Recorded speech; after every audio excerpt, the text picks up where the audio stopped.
to follow. On flat corners, a tight line through the corner with short bursts of acceleration is most effective. Banked corners allow a more open line through the corner, where you can accelerate decisively to take advantage of the outside edge of the track and gain speed coming out of the corner. In both cases, you can control bike get as much practice as possible on each track, trying out different lines. This is the only way to work out what the ideal lines are for each corner.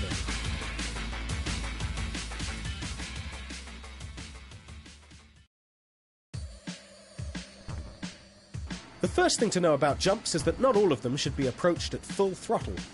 This is because jumping very high means spending more time in the air, making you lose precious seconds. In the case of single jumps, or jumps followed by a corner, you should carry out a controlled jump by releasing the accelerator just before you jump. This means your trajectory will be lower, guaranteeing rapid acceleration and full control of the bike. If you want to jump as far as possible, you should accelerate and pull the right stick back as you approach the top. This will shift the rider's weight onto the back wheel, and your jump will have a longer trajectory. This manoeuvre is particularly recommended for longer jumps, or to jump over more than one jump at a time. When you are faced with a series of jumps, try pulling a controlled wheelie. Pull the right stick back, and accelerate decisively to pull the front wheel up. This allows the rear shock absorbers to absorb the effects of the uneven ground.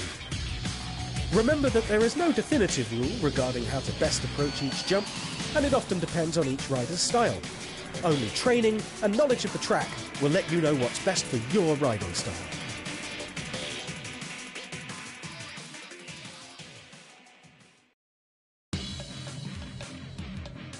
The best place to land is right after the top of the jump, where the shape of the ground mitigates the effects of the descent, stopping the rider from losing balance. In this phase, you should aim to hit the ground with both of the bike's wheels at the same time. There are various ways you can control the bike's pitch in the air. The simplest method is to shift the rider's weight in the seat using the right stick. You can also use the accelerator and the rear brake. Accelerating will tend to raise the front wheel, while putting on the rear brake will direct the front wheel downwards. Obviously, both techniques are effective, and the choice of which is better adapted to your riding style is up to you.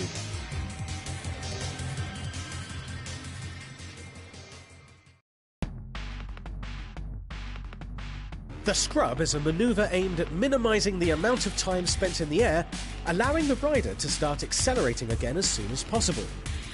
To perform a scrub, move both sticks in the direction you would like to scrub towards, causing a sharp sideways movement of rider and bike. The timing of the manoeuvre is essential in pulling off an effective scrub. Anticipate the movement too much and you risk falling or landing outside the track. Leave it too late and you'll just perform a simple whip. The ideal moment is just before the actual jump, when the wheels of the bike are about to lose touch with the ground. The better your timing of the scrub, the more linear your trajectory will be. Mastering the scrub can make a significant difference on the track, but obviously not all jumps can be taken on with this approach. You will have to use your riding experience to judge where and when scrubbing will be to your advantage.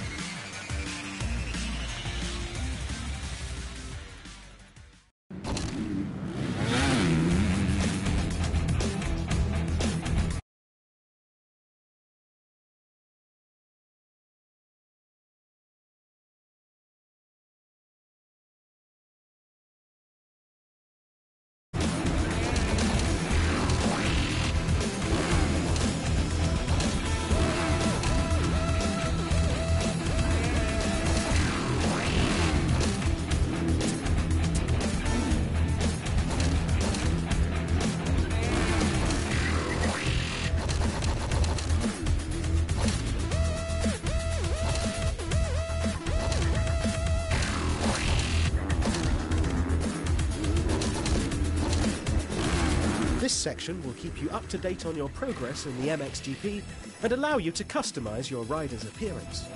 You can also access the multimedia.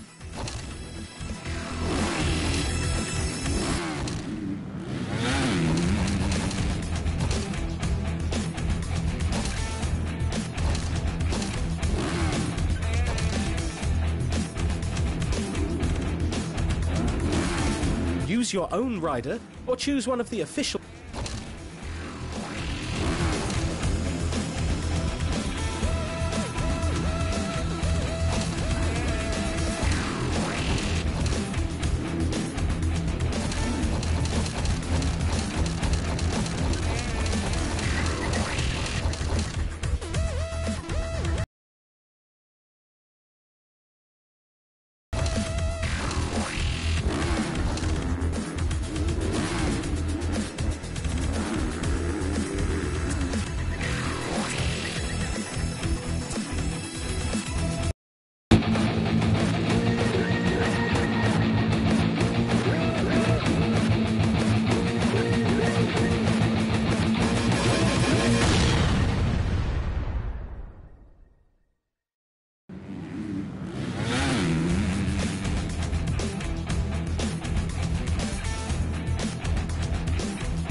When you're in the pit, you can follow the progress of the session on the monitors on your left, or customise your bike setup by speaking to the chief mechanic sitting by your side.